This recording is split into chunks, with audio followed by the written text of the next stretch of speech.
तो करीब 178 यात्रियों को बचाने के लिए भारत ने समझौता किया और 3 खतरनाक आतंकवादियों को उस वक्त छोड़ा गया।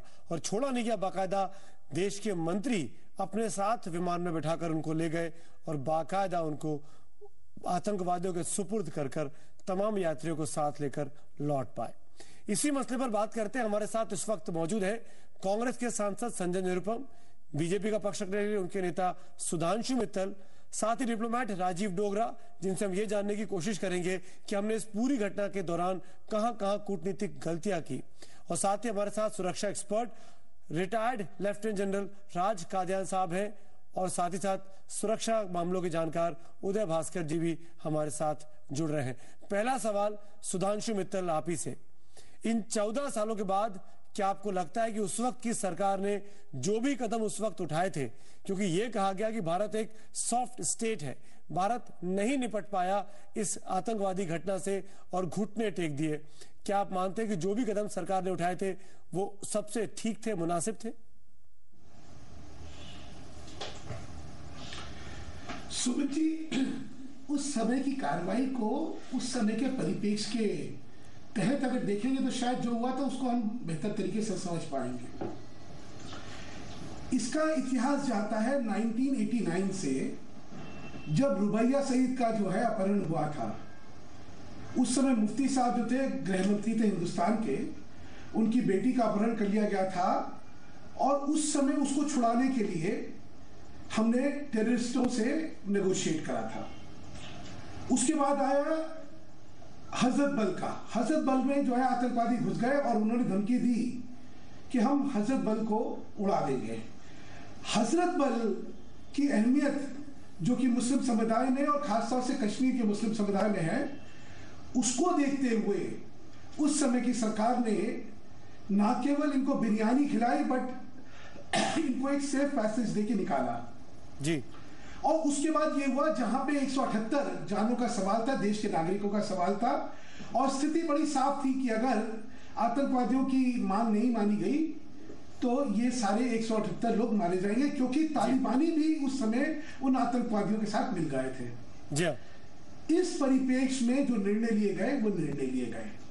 आज 14 साल के बाद आपने एक बड़ा अच्छा प्रश्न उठाया कि क्या हमने खोया, क्या पाया, क्या सीखा, क्या करना है।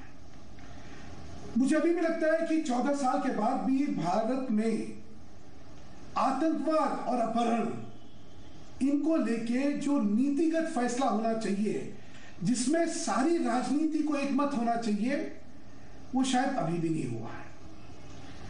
इजराइल है, ईमानदारी से महत्वपूर्ण बात कह रहे हैं। जीरो टॉलरेंस टू मैं बाकी पैनलिस्ट से भी एक बार रिएक्शन ले लूं। कमोडोर उदय भास्कर, आपके पास आना चाहूंगा। जो कुछ किया गया उस वक्त, जो कि सुधांशु मित्तल जी कह रहे हैं कि उस पूरे परिप्रेक्ष्य में अगर देखा जाए, जब आप रुबैया सईद के हत्यारों के सामने घुटने टेकते हैं, हजरत बल के आतंकवादियों के सामने घुटने टेकते हैं, तो जो कुछ उस वक्त की सरकार ने किया, वाजपेयी सरकार ने 1999 में, वो एक ठीक कदम था। आप मानते हैं इस बात को? साहब, 14 साल के बाद ये जो IC 814 का किस्सा था, उसके बारे में अगर हम सोच विचार करें, एक सुरक्षा विश्लेषक होते हुए मैंने उस वक्त भी यही कहा था और आज भी शायद मैं इसी बात पे ध्यान देना चाहता हूं या रोशनी डालना चाहता हूं कि भारत को एक सांस्थानिक एक लक्षण है, यानी कि हमारे सामने जब किसी प्रकार का सुरक्षा का चुनौती आता है तो हम आम तौर पे हमारी जो रिस्पांस है, जो प्रतिक्रिया है, वो बहुत ही रिएक्टिव है। और उस वक्त आपको याद होगा, अटल जी हमारे प्रधानमंत्री थे, जसवंत जी हमारे विदेश मंत्री थे और उन्होंने बार बार यही कहा, और हमारे जो राष्ट्रीय सुरक्षा सलाहकार ब्रिजेश मिश्रा जी, जिसका देहांत हो गया था, वो भी इसमें काफी भूमिका था उनका। और अंत में यही निर्णय था कि राजनीतिक कारणों की वजह से NDA सरकार ने वो निर्णय लिया जिससे जसवंत सिंह जी खुद गए और हमारे पैसेंजर्स को वापस लाए। परंतु भारत के लिए एक काफी भारी हमें झेलना पड़ा, क्योंकि हमारी जो टेररिज्म की उस वक्त जो पॉलिसीज थे, नीतियां जो थी, उसमें तरह तरह की कमियां हैं। मैं इसके ऑपरेशनल डिटेल में नहीं जाना चाहता हूं कि ये बहुत पुराना है और हाइंडसाइट में हम ज्यादा इसको क्रिटिसाइज नहीं करना चाहते हैं, पर मैं इस बात में जरूर ध्यान देना चाहता हूं कि 14 साल के बाद जो कमियां हैं हमारे नीति में, और ये केवल ऑपरेशनल दृष्टिकोण से नहीं, जैसे अजहर की बात हो रही है, उनको उस वक्त जब गिरफ्तार किया गया था, हमारे जुडिशियल प्रोसेस, हमारी कानूनी कार्रवाई, इन्वेस्टिगेशन, सब एक प्रकार से कमियां थी।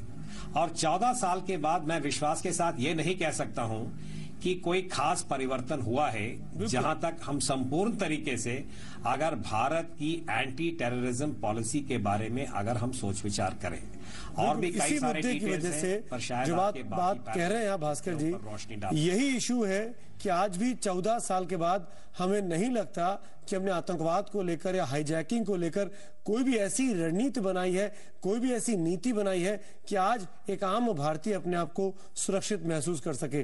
संजय निरुपम जी, क्या आपको लगता है कि जो कुछ हुआ अतीत में, उसके बाद आज तक इन 14 सालों में, जिसमें 10 साल आपकी अपनी सरकार रही, आपने एक अच्छा मौका गवा दिया एक कड़ा नियम, एक कड़ा कानून, एक कड़ी नीति बनाने में?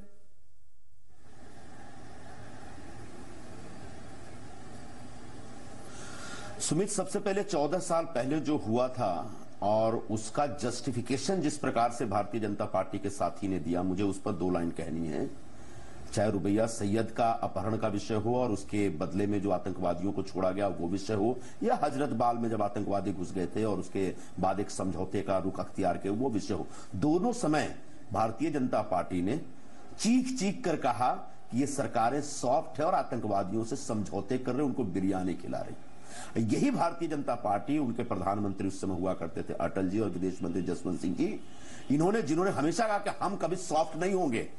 जब IC 814 का विषय आया तो उन्होंने उससे भी ज्यादा सॉफ्टनेस दिखाई, और बहुत बड़ा समझौता ये कि आतंकवादी को खुद मौलाना अजहर मसूद, जो बाद में पार्लियामेंट पर अटैक का एक बहुत बड़ा कारण बनता है, उसको स्वयं अपने साथ विमान में बैठा कर लेकर छोड़ने गए। क्या मजबूरियां थी, वो बात की बात है। हर सरकार किन्हीं मजबूरियों के तहत काम करती है, बड़ा एक विषय सामने होता है उसके तहत काम करती है। लेकिन भारतीय जनता पार्टी तब भी दावा करती थी कि हम सॉफ्ट नहीं होंगे, और आज भी नरेंद्र मोदी कहते हैं कि हम सत्ता में रहेंगे तो सॉफ्ट नहीं होंगे। उस घटना को अगर याद करें तो आज की बीजेपी कभी भी सॉफ्ट नहीं होगी, इसकी गारंटी नहीं दी जा सकती। एक दूसरी बात, आपने कहा आज क्या हम सीखे हैं। बिल्कुल बहुत कुछ सीखे हैं।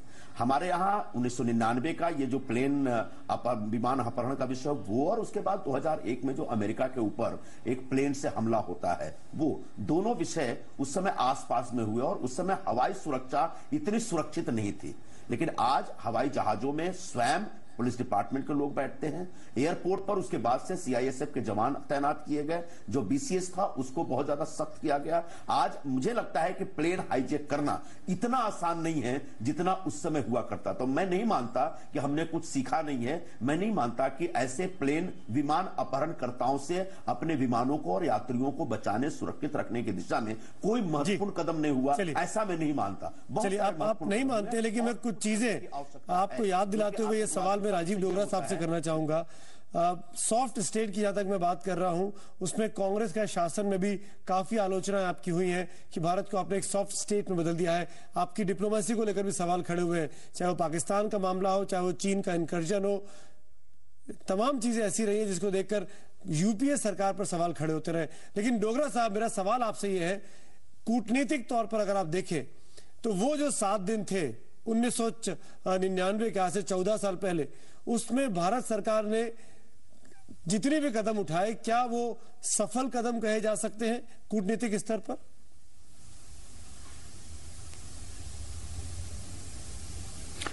देखिए, ऐसी मिसाल तो शायद दुनिया में कोई भी नहीं होगी कि आप टेररिस्ट के दबाव में आ जाएं, क्योंकि टेररिस्ट का काम ही यही है कि दबाव डालें।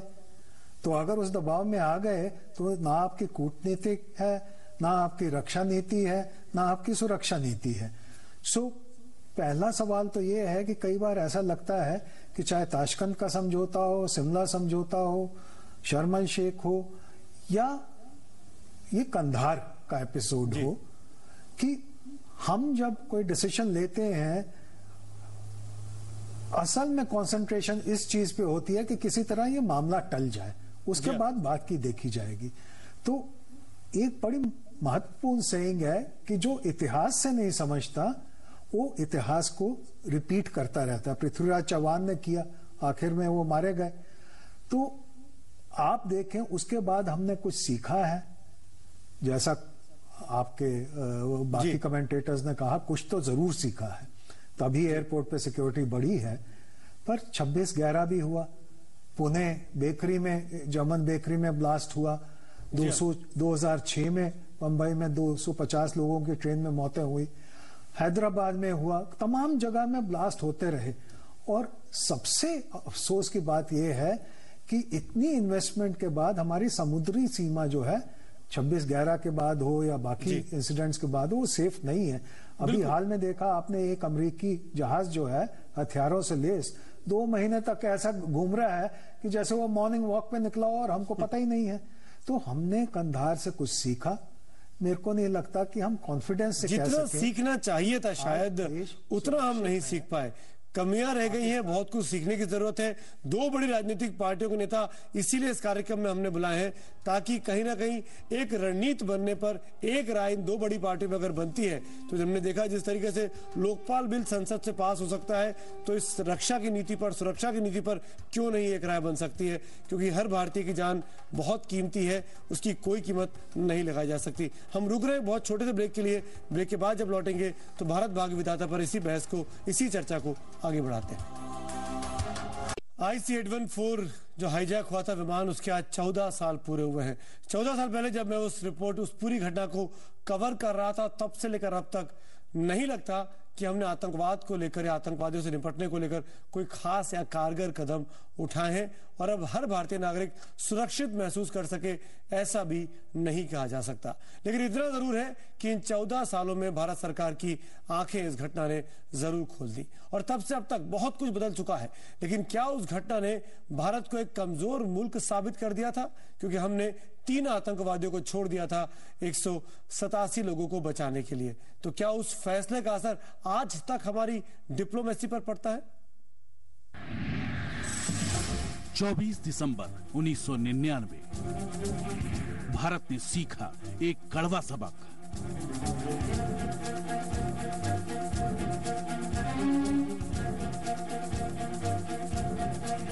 लेकिन क्या हमने सच में कुछ सीखा? क्या भारत ने उस दिन हथियार डाल दिए थे? क्या उसका खामियाजा हम आज तक भुगतते हैं?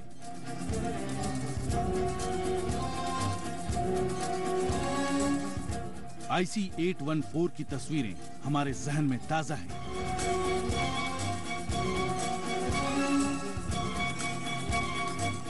छोड़े गए आतंकियों के चेहरे अब भी हमारे आगे घूमते हैं। तो क्या भारत ने 14 साल पहले हथियार डाल दिए थे? कई लोगों का मानना है कि IC-814 की हाईजैकिंग को भारत ने जिस तरह से डील किया, उससे हमारी छवि एक सॉफ्ट स्टेट की बनी। तो आखिर क्या होता अगर ऐसा किसी और देश में होता? पहले एक देखते हैं हाईजैकिंग पर 2005 में भारत ने क्या नई नीति अपनाई। हाईजैक की कोशिश देश के खिलाफ जंग की तरह निपटा जाएगा। पकड़े जाने पर हाईजैकर्स को मौत की सजा मिलेगी। हाईजैकर से मामले को खत्म करने और जान माल के नुकसान को कम करने के लिए बात की जाएगी। अगर हवाई जहाज का इस्तेमाल मिसाइल की तरह किया गया तो उसे मार गिराया जाएगा। हवाई जहाज की जबरदस्ती लैंडिंग की कोशिश की जाएगी। जमीन पर खड़े प्लेन को किसी भी हाल में उड़ने नहीं दिया जाएगा। जबकि अमेरिका आतंकवादियों से किसी भी तरह की बातचीत नहीं करता है। अमेरिका की नो नेगोशिएशन पॉलिसी में साफ है, आतंकवादियों के सामने झुकना उन्हें अपने इरादों में कामयाब करना है। जबकि इजराइल भी आतंकी कार्रवाइयों पर बात नहीं, जवाब देता है। रूस में भी सरकार कार्रवाई पर बातचीत से ज्यादा भरोसा करती है। इसके अलावा जर्मनी, इटली और यूके भी आतंकियों के सामने कमजोर नहीं दिखना चाहती।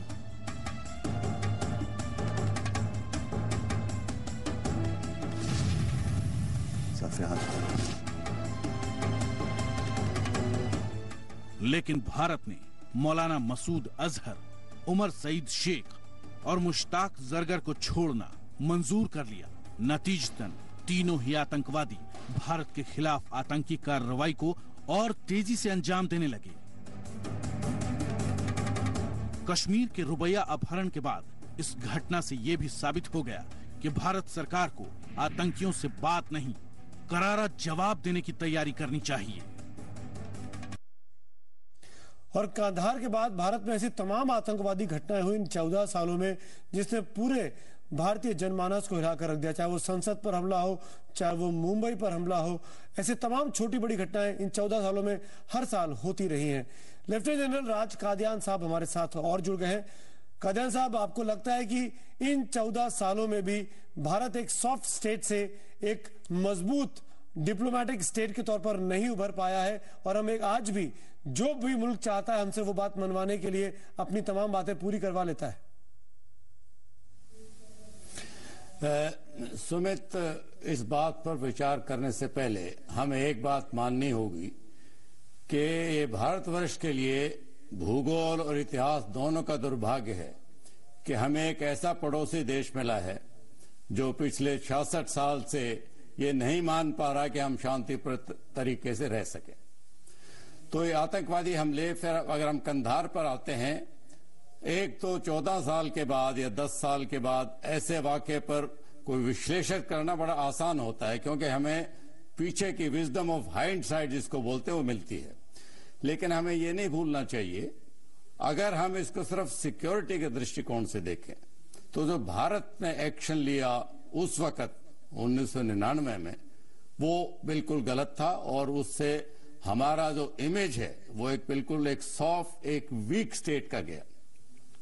लेकिन अगर हम उस वक्त के हालात को देखें, एक प्रजातंत्र में ये हर सरकार को उनकी सत्ता जनता से आती है तो उनको इस बात का हमेशा एहसास होता है कि जो एक्शन वो लेते हैं उसका जनता पर क्या असर पड़ेगा। जी। अभी ये कहना हमारे लिए बड़ा आसान है कि जब हमने अमृतसर में उस हवाई जहाज को रोका था रिफ्यूलिंग के लिए, उस वक्त हम उसको रोक लेते। जी हाँ। लेकिन एक और बात हमको माननी पड़ेगी कि जब आतंकवादी को उसकी खुद की उम्मीद खत्म हो जाती है तो ब्लो अप भी कर सकते थे। फिर ये क्रिटिसिज्म आता कि देखिए अगर हम और उनसे बातचीत करते तो वो 178 जो जाने थी वो हम बचा सकते। बिल्कुल। तो आज के दिन ये करना बड़ा विश्लेषण आसान है। ये हाईजैकिंग का सिलसिला अगर हम इतिहास लेते हैं दुनिया में 1930 में शुरू हुआ था। सबसे ज्यादा हाईजैकिंग के हमले हुए थे 1970s के डेकेड में, 40 हमले हुए थे पूरी दुनिया में ये हाईजैकिंग के। जी हाँ। उसके बाद कुछ तो टेक्नोलॉजी इंप्रूव हुई है, कुछ लोगों में सतर्कता भी आ गई है, तो ये हमले धीरे धीरे कम होते जा रहे हैं। यही चीज मैं हमारे देश की अगर कमजोरी अगर आप मानते हो, इन 14 सालों में अगर हम अतीत में देखते हैं तो जाहिर तौर पर ये कहना, जैसे कि कादियान साहब कह रहे हैं, बहुत आसान है कि हम ये कर सकते थे, हम वो कर सकते थे। लेकिन उदय भास्कर साहब, मैं आपसे जानना चाहूंगा, यहाँ दोनों बड़ी पार्टियों के नुमाइंदे मेरे साथ इस पैनल पे मौजूद हैं। हम अगर अगले 14 सालों की बात करें तो क्या आज आप ये अश्योर हो सकते हैं कि अगले 14 साल बाद जब अगर हम आपसे चर्चा करेंगे इस विषय पर तो भारत डिप्लोमेसी के लेवल पर, सिक्योरिटी के लेवल पर सुरक्षित, महफूज अपने आप को मान रहा होगा? क्या आप ये बात आज कह सकते हैं? साहब, आपका प्रोग्राम का नाम है भारत भाग्य विधाता और इस वक्त मैं जोधपुर में हूं जो कि एक बहुत ही ऐतिहासिक शहर है, खास भारत के सुरक्षा के संदर्भ में। जी। और विश्लेषक होते हुए मैं दोबारा इस बात को दोहराऊंगा, मैं मानता हूं कि 99 के कांड के बाद एक आध क्षेत्रों में परिवर्तन जरूर हुआ है और एविएशन सेक्टर में ये हम मानते हैं। परंतु आपके प्रोग्राम के ऊपर दो हमारे पॉलिटिकल पार्टीज के सीनियर लीडर्स हैं और हम विनती यही कर सकते हैं कि भारत के सुरक्षा के जब भी कोई ऐसा मुद्दा आता है तो दोनों पार्टियों के बीच में एक सहमति होना चाहिए।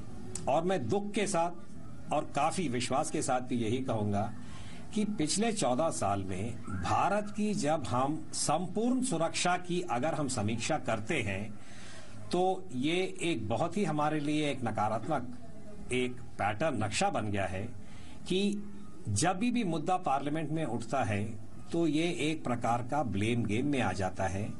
और 1999 में इस हाईजैकिंग से पहले कारगिल का युद्ध हुआ था, और जो कारगिल कमेटी के रिपोर्ट आधारित जितने भी हमने परिवर्तन का जो भी रिकमेंडेशंस हुए थे 14 साल के बाद सब आमतौर पे वो बीच में रुक गए हैं। तो यही है कि हमारे लिए चुनौती कि हमारे पॉलिटिकल पार्टीज में सहमति बनना चाहिए ताकि राष्ट्रीय सुरक्षा को हम सही तरीके से, बिल्कुल संपूर्ण तरीके से हम संभाल पाएंगे। उतना ही मेरा बहुत महत्वपूर्ण बात आप कह रहे हैं कमोडोर उदय भास्कर। राजनीतिक सहमति होनी बहुत जरूरी है, और यही हम देखते हैं कि चुनावी राजनीति में कहीं ना कहीं हम अपनी सुरक्षा की रणनीति पर, रक्षा की नीति पर आपस में बहस में लग जाते हैं, कोई कॉन्क्रीट आधार नहीं बना पाते हैं। न्यूक्लियर स्टेट होने के बावजूद भी आतंकवादी हमको जिस तरीके से हमारे साथ खेलते हैं वो शायद दिखाता है कि हम किस हद तक मजबूर हो जाते हैं, किस हद तक कमजोर पड़ जाते हैं। मैं एक ब्रेक में जा रहा हूं कमोडोर उदय भास्कर, मैं आपका शुक्रिया अदा करूंगा, आपके पास इतना ही वक्त है, बहुत बहुत शुक्रिया। लेकिन इसी बात से, इसी नोट से जो बात कमोडोर ने कही है, अपने अगले सेगमेंट की शुरुआत करना चाहूंगा कि क्या हिंदुस्तान में ऐसा कोई सिस्टम आ सकता है जिसमें हम फ्यूचरिस्टिक तौर पर यह कह सके कि आतंकवाद के नाम पर दो बड़ी पार्टियां एक साथ एक मंच पर आ सकती हैं। इस ब्रेक की बात और ये लोकतंत्र के मेकओवर के हमारे इस खास कार्यक्रम भारत भाग्य विधाता में इस आखिरी हिस्से में हम जरूर बात करना चाहेंगे कि आखिर वो क्या सुझाव हो सकते हैं, वो क्या तरीके हो सकते हैं जिससे आतंकवाद के नाम पर हिंदुस्तान में एक साझा रणनीति बन सके, नीति बन सके, जिसमें तमाम राजनीतिक पार्टियां, तमाम आलोचक, तमाम विश्लेषक एक साथ एक राय हो ताकि हर हिंदुस्तानी अपने आप को महफूज मान सके। पहला सवाल, पहला रिएक्शन में राजीव डोगरा साहब आपको लेना चाहूंगा। आप कोई सुझाव देना चाहेंगे जिससे आतंकवाद को लेकर भारत में एक राय बन सके?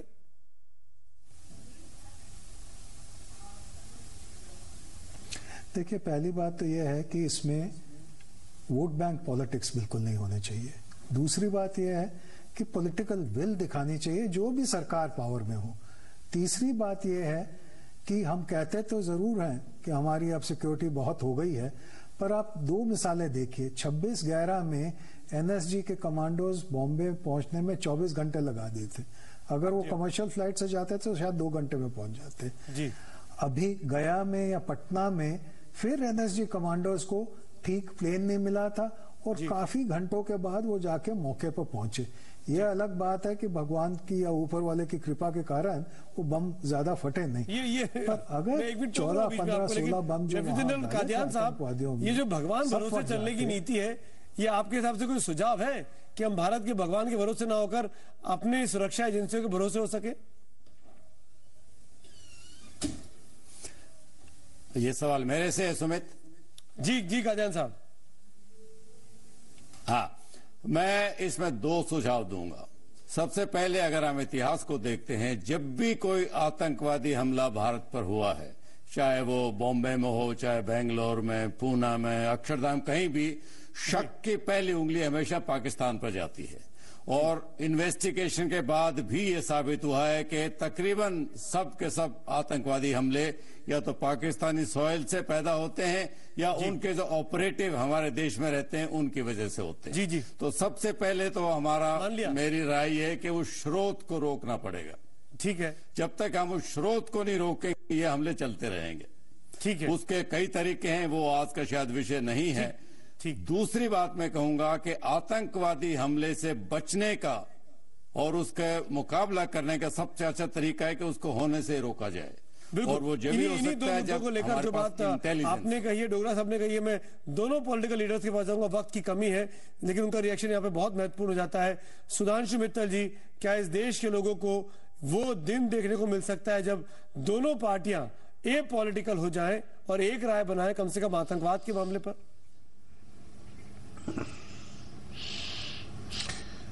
मुझे लगता है ये बहुत संभव है। मैं तो आज उम्मीद कर रहा था कि जब हम इस चर्चा को करेंगे तो इस चर्चा से राजनीति बहुत दूर रखेंगे। किसी को ब्लेम गेम में इन्वॉल्व करने से कोई फायदा नहीं होने वाला है। मेरा ये मानना है कि राजनीति के पूरे स्पेक्ट्रम में जो लोग हैं वो सब देशभक्त लोग हैं। उनमें से किसी की देशभक्त आस्थाओं के ऊपर उंगली नहीं उठाई जा सकती। और इसको अगर बहुत सोच समझ के राजनीति में एक सहमति बनाने की कोशिश करी जाए तो बहुत संभव है। शायद चाहे किसी की भी सरकार हो, हम सबका कहीं इसमें विफलता रही है कि सुरक्षा और सुरक्षा नीति, आतंकवाद को लड़ने की हमारी क्या नीति, पाकिस्तान की क्या नीति, पाकिस्तान के विषय में हॉट परस्यूट की क्या नीति। महमूद अजहर जब दिखते हैं वहां पे तो खून खौल जाता है हर एक का कि पाकिस्तान में खुलेआम घूम रहे हैं और हम लोग कुछ नहीं कर सकते। इसकी कल्पना करिए कि यही अमेरिका का कोई दुश्मन अगर इस तरह खुला घूम रहा होता तो क्या होता। आप सब जानते हैं कि ओसामा बिन लादेन के साथ क्या करा। और ये किसी सरकार का विषय नहीं कहना चाहता, मैं किसी राजनीतिक सरकार का विषय नहीं कहना चाहता। मेरा मानना है कि इस देश के राजनीतिक लोग उतने ही देशभक्त हैं जैसे कोई और है। कोशिश करी जाए, लेकिन जो एक कादियान साहब ने एक बड़ा कमी रही है मैटर उठाया उसको आपस में सामंजस्य की। सुनिए एक सेकंड, एक फिर आप एक इंपॉर्टेंट चीज कर रहे हैं कि हमारा जो प्रिपेयर्डनेस है, सिक्योरिटी अपरेटस का प्रिपेयर्डनेस है। सुमित जी, मुझे बहुत कुछ पता है जो मैं कह नहीं सकता, और मैं ये बता दूं, बड़े जिम्मेदारी से कहना चाह रहा हूं कि जिस स्तर की हमारी प्रिपेयर्डनेस होनी चाहिए, जिस स्तर का हमारा रिस्पॉन्स होना चाहिए इन सारे विषयों पे, वो शायद उसकी कहीं कमी है। और उसका कारण जो है, जो हमारी प्रशासनिक व्यवस्था बनी हुई है सुरक्षा को लेके, जिसमें मल्टीपल एजेंसीज क्रॉस पर्पस पे एक दूसरे से काम करना, कोई कांग्रेस बीजेपी एक मंच पर आकर आतंकवाद के मामले पर एक राय बना सकते हैं?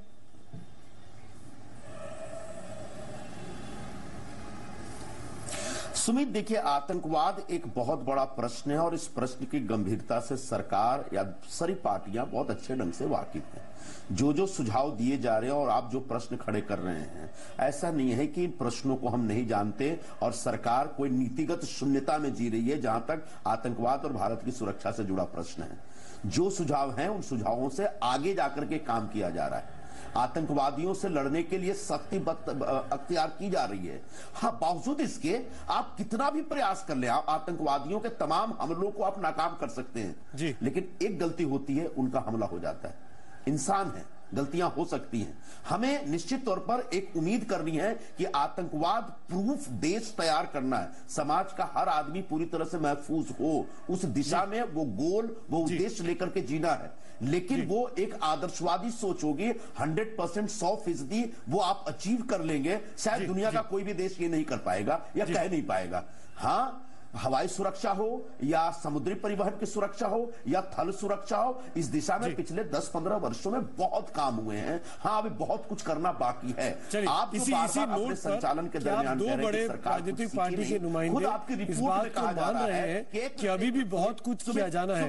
मैं ये उम्मीद करूंगा, मैं माफी चाहता हूं संजय जी, वक्त की कमी है, मैं ये माफी चाहूंगा। मैं ये आखिर में जरूर कहना चाहूंगा जो बात राजीव डोगरा जी ने कही कि पॉलिटिकल विल बहुत जरूरी है, वोट बैंक की पॉलिटिक्स नहीं होनी चाहिए। और साथ ही साथ ये भी सुझाव देना चाहूंगा कि भारत को आतंकवादियों से किसी भी तरह की बातचीत को बढ़ावा नहीं देना चाहिए। ये भी एक महत्वपूर्ण सुझाव है। अमेरिका की तरह नो नेगोशिएशन की पॉलिसी बहुत जरूरी है। ये बात सीखनी होगी। आतंकवाद के आगे सर नहीं झुकाना है, आतंकवाद का कड़ाई से सामना करना है।